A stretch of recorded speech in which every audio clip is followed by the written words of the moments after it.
Welcome to the Find Your Voice, Change Your Life podcast with psychologist Dr. Doreen Downing. Listen in as Doreen interviews people who felt they didn't have a voice or who suffered extreme speaking anxiety. You'll hear stories about how they struggled to speak up, what they did to find their authentic voice, and the confidence they now feel to speak up and make an impact. If you want to get started right away to find your voice, download Doreen's free 7-step guide to fearless speaking at doreen7steps.com. And now, here is Doreen. Hi, welcome to the Find Your Voice, Change Your Life podcast. I'm Dr. Doreen Downing, psychologist. And what I originally thought about doing here on my podcast was to feature guests who felt like somewhere along the line their voice wasn't either heard, they didn't even have one. Somehow there was a way in which they didn't feel like they could be fully seen and heard, expressed. And what I do is to explore that backstory. Most of the people who show up on my podcast today have coaching programs, have written books, are usually quite successful. However, they didn't pop out just like that, right? I mean, they took a journey, and this journey is what we're most curious about because that's how it relates to you, the guest who happens to be listening today. If you find yourself in a situation where you're challenged about speaking up, listen to these stories and be inspired. Today is Liz, my wonderful friend here that I've known for quite a few years, Liz Sweet, who has her own story, and we'll be exploring. When I first met Liz, it was she was working for a company, a corporation, more what it feels like, where she was probably doing wonderful work, but in a way she wasn't lined up with her true self, her true voice. And we get to hear a lot about that today. So, hi, Liz. Hi, Doreen. So good to see you. Yeah, wonderful. Well, I have a bio, and I'm going to read what we've got here so that people get a good sense of who you are today and what you've been up to.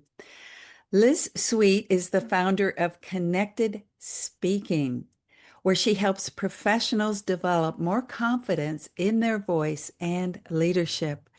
And after more than a decade leading trainings for nonprofits, funders, Liz understands the pressure many leaders at all levels feel to prove themselves, especially in moments where they want to make a strong impression. And for years, she battled her own speaking anxiety until discovering a presence-based approach that helped her move beyond fear and perfectionism into real confidence. Oh, that word real confidence. Uh, right now, I just feel like that's vibrating with me because that's so really what carries our messages and our sense of self into a room is real confidence, not put on confidence and performance techniques. So, how was that to hear your bio?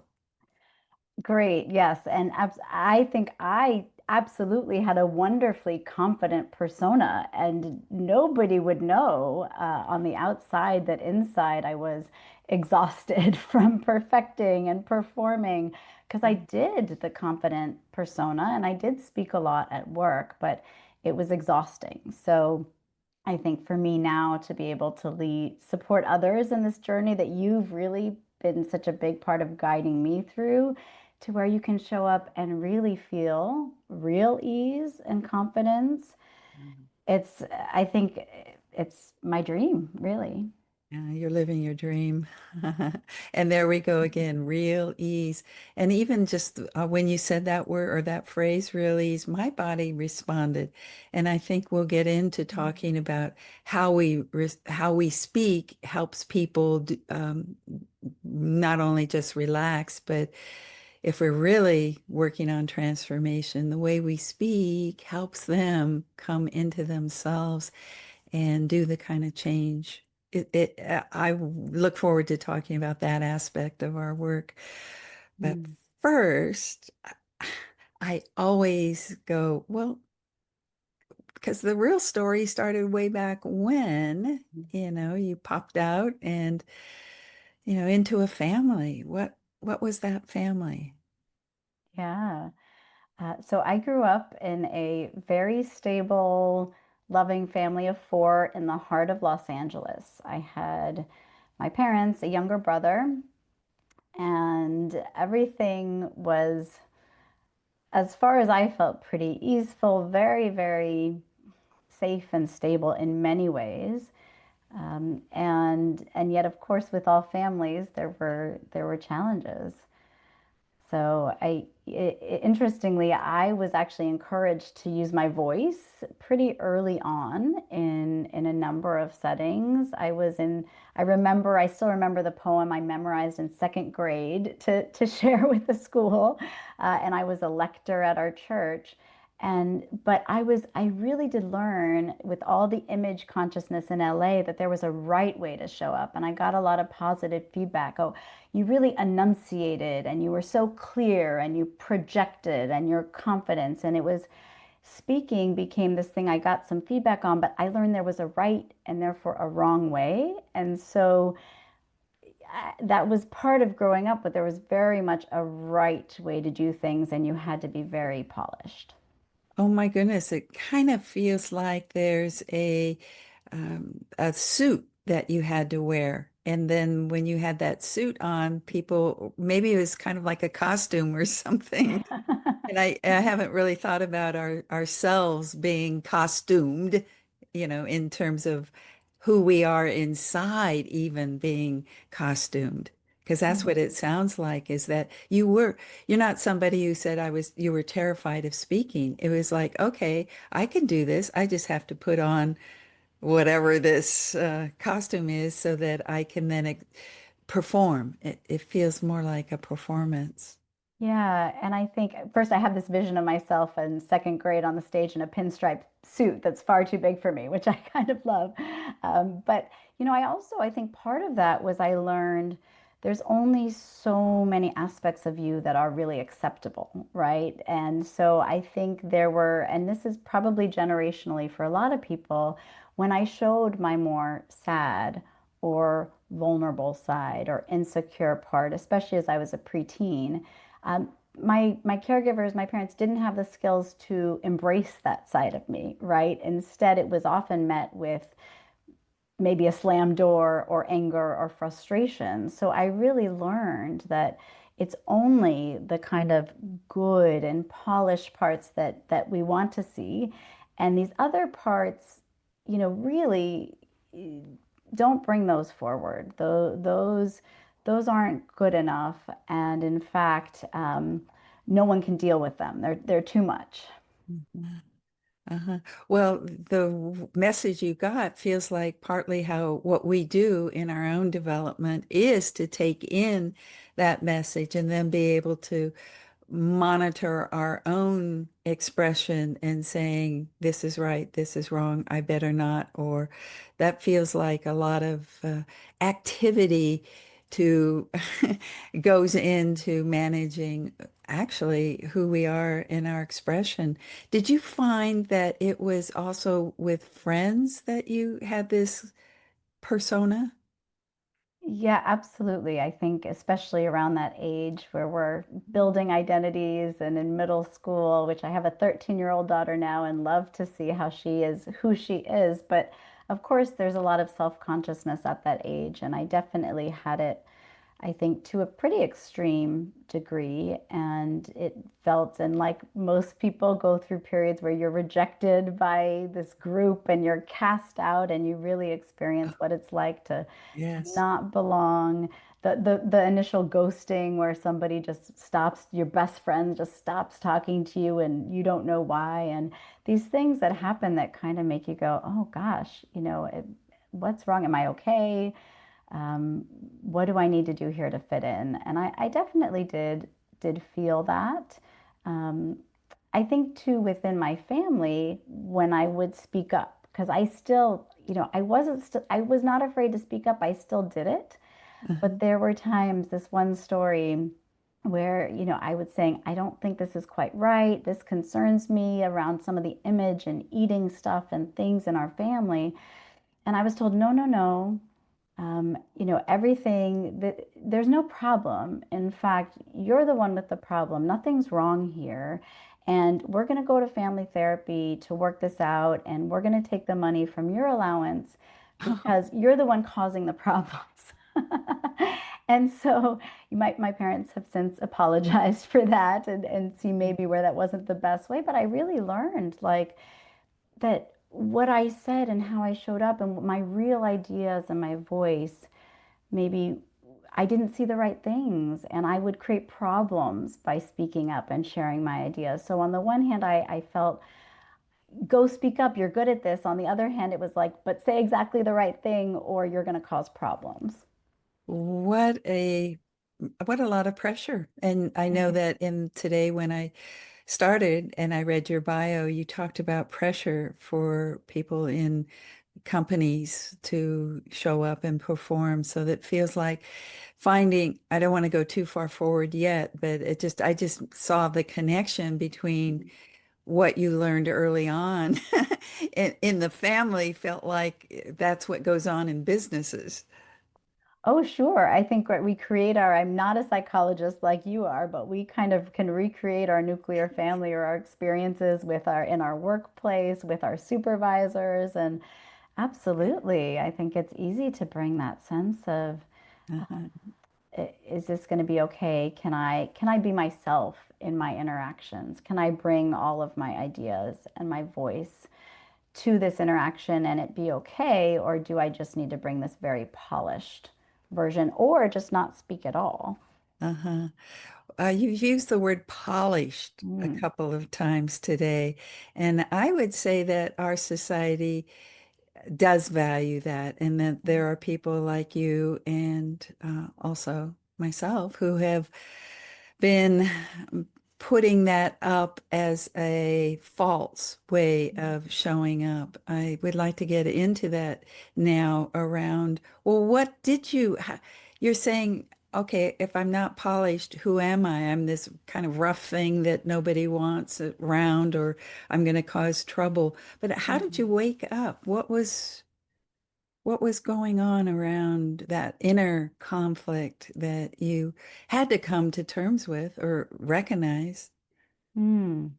Yeah, well, I think it's funny because I think I forced myself to work on it because I was really attracted to and chose work that had me up in front of the room as Yeah. a trainer. And I did a lot of trainings around the world for nonprofits and then for funders. And so I was forced almost to confront it. And for a long time, I just did the thing where I prepped and I practiced and I planned for every contingency. And I would go in, and if somebody had a question that wasn't what I planned, it would throw me off potentially, or I felt like it had to go this way, or it wasn't safe. And so for a long time, I muscled through. And in some ways, I enjoyed parts of it once I got in and I felt comfortable and it felt safe enough. And I could establish my polished authority in front of the room. I really loved interacting and actually providing a safe space for others to speak up was something I always loved. But in the end, it was too exhausting. And finally, I said, if I'm going to keep doing this work, I need to find a way to do it that feels like I don't have to hide or polish and polish and polish until actually it's just a reflection. I'm not even there maybe anymore so much because that didn't feel good. And Mhm. so that's when I found you back in 2017 and went to my first speaking circle where I learned about just being present with one person. So you were reaching for real, it sounds Mm. like, and there was something about what I either said or radiated, or you noticed, it caught your eye, just like hello folks out there today. We're doing this so that we're catching your ear, your eye, that Mm. there is something else, something that's positive, possible for you that is much more positive, and it's about being present. And it's something that's, that we've got all these P's, polished, present, not polished. But I think presence is like the true gem that's bright and shiny. But so what would you say when you think back on what drew Mm. you to this work that I was presenting? What were the words or the sense or Mm.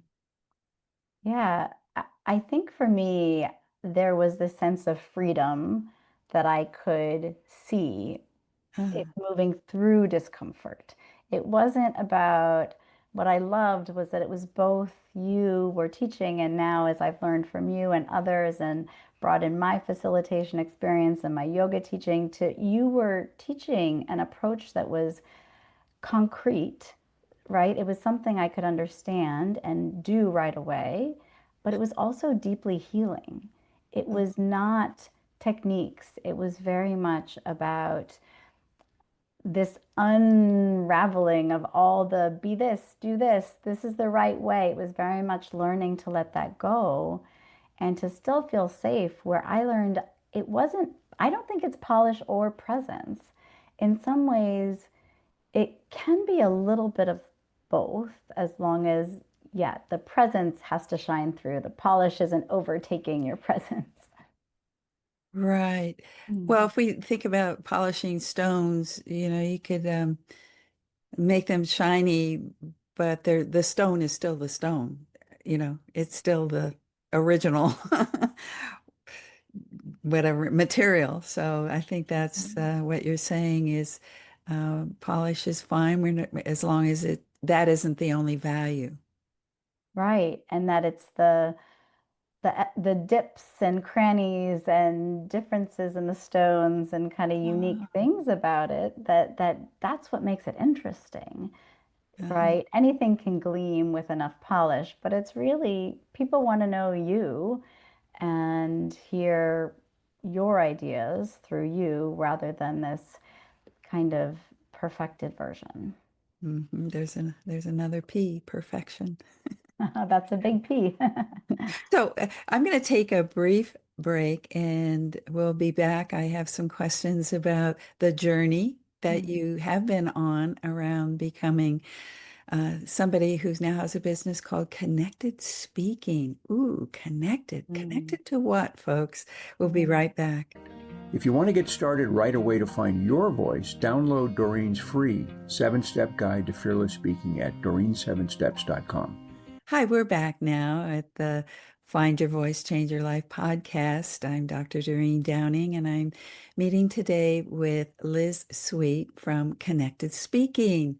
And Mm. we've been talking about her past, some of the polishing that she valued, that her family valued, and living in an area of the United States called Los Angeles, where there is a lot of glitter and emphasis on how you look and how an image.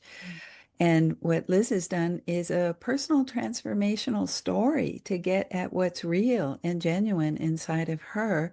And she's talking about that today. So we're back now on your journey to be more Mm. fully the truth of who you are. Mm. What would you say?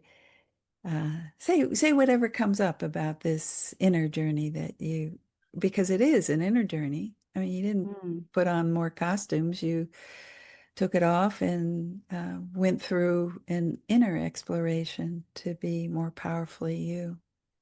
Mm. Thanks for that question. I feel right away the emotions that I feel when you talk about that journey to becoming more you and more you with others and in communication and in interactions with others. For me, it was healing and emotional, and it was about sitting through that deep discomfort of having people see all of the nooks and crannies and And then learning through that, and even the emotions, right? The emotions that weren't okay, that I could share the emotions and the ideas and the thoughts and just that deeper part of who each of us is, who we are when we're just being present without an agenda, and that could be seen and appreciated was an emotional, deeply healing journey for me. And it took a little time. Um, in some ways, it was like immediate, like, wow, there's another way. This is Oh, possible. And then there is so much to unwind. So it really took some time and practice. uh-huh. I love that wow moment where you go Mhm. there. It is possible. And the wow to me is seeing what I call it the essence.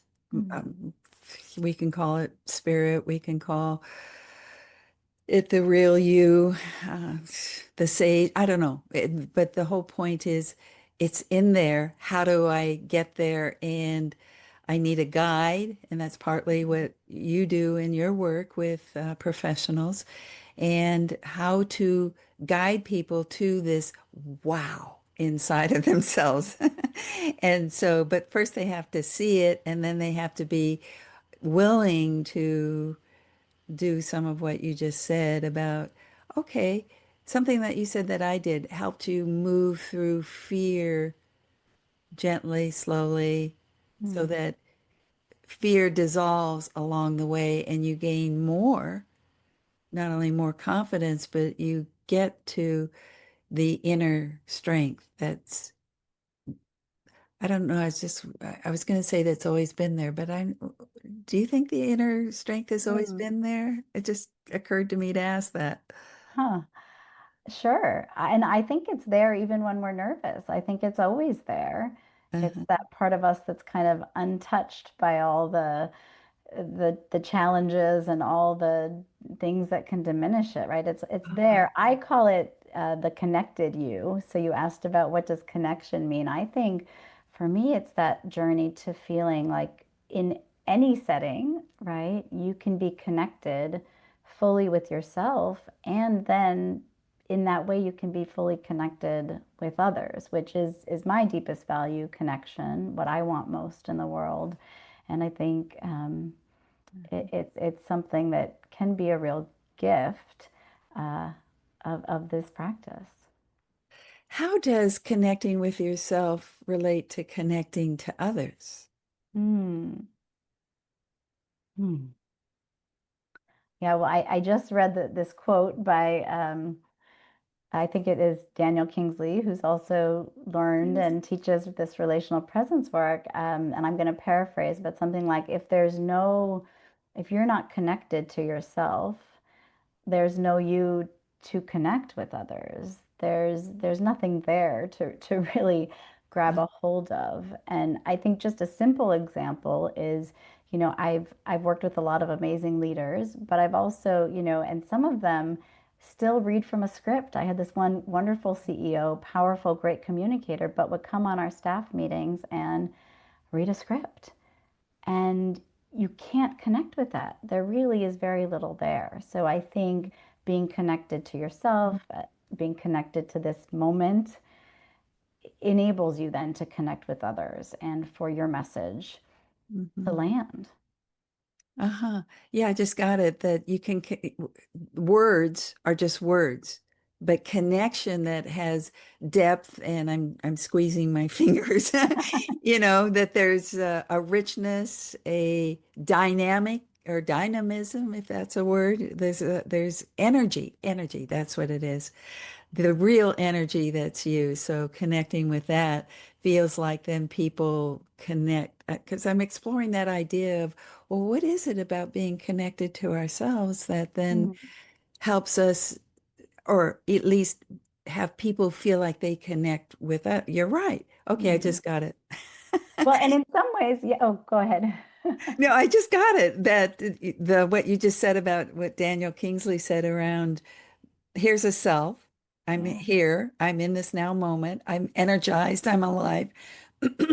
And that makes it's like a magnetism, so that then people can more easily connect with me because I'm energized in my Yeah. energy. Yeah. And I think for the work we do, helping people with their communication, when we're not connected with self, where are we? At least for me, I'm here. I'm in my thoughts. I'm worrying, what do you think of me? Am I going to say the right thing? How am I going to get through my agenda? Right. And so to connect first with self, to use breath and use being with one person at a time, to listening for what's here, to drop down, to find, as we do in this practice, that stillness, that place where we're listening out of this and here. That's where we can be and feel that connection. Yeah, I also think, as a facilitator, I learned that you balance content, right? We all want to have good content and deliver good content, but you balance that with the process of, are we staying on time and making sure everyone's heard? But then you also balance that with relationship. So it's content, process, and relationship. And that most of us, many of us, me included, we think about content, right? Or the process of staying on time. You can see the clock, big on time. But if we don't center the relational piece, if we lose that, no one hears the content. And so that relational piece is what can bring us into connection and presence more. Hmm. I love it. And I love the idea of relational being really in this now moment and relating to everything that's in this now moment. And whether it's an audience or even with one other person, even like us today, being open and being curious and being with each other. Well, we're moving right along. Yeah, you pointed to time, and it is time to bring this to a close. So before I do that, I'd like to keep it open. Always, Mm. the closing is the opening, right? You've heard that phrase. Mhm, mhm. How would you like to bring this together for our listeners today in whatever way that seems like that you're listening into this now shared moment? And what would you like to leave our listeners with? Hmm. Hmm. I guess I'm realizing I want to leave you with a sense of ease Mm. and a sense that it is safe to be you at work. It's safe to speak up, whether you're presenting or you just have a question in a meeting, that it is safe to make a toast, right? Or really be present with your family, that there's all these ways we navigate life that can feel like pressure or hard to show up, and we can hide or we can polish. But I guess I want to leave with this idea that there is this deep freedom and there are ways to move through that so that you can have your voice and you get to navigate your work and your days and your meetings in a way that's both lighter, but also you are a stronger leader and you have so much to offer. And this just allows you to offer what you already have, um, without any unnecessary angst and challenges or feeling held back. So that's what I'd like to leave with. Oh, beautiful. I don't want to add anything. I just feel like you rang a bell and it's still ringing. Hmm. Thank you Yeah. so much. Thank you so much, Liz. Thank you, Doreen. So appreciate you. Thank you for being with us today for this episode of Find Your Voice, Change Your Life. Each person Doreen interviews shares what has helped them find their voice. You can learn from these guests and find your voice so you can be confident to speak up and speak out. And remember to download Doreen's free 7-step guide to fearless speaking at doreen7steps.com. We hope you enjoyed the show and will return next time. Until then, goodbye for now.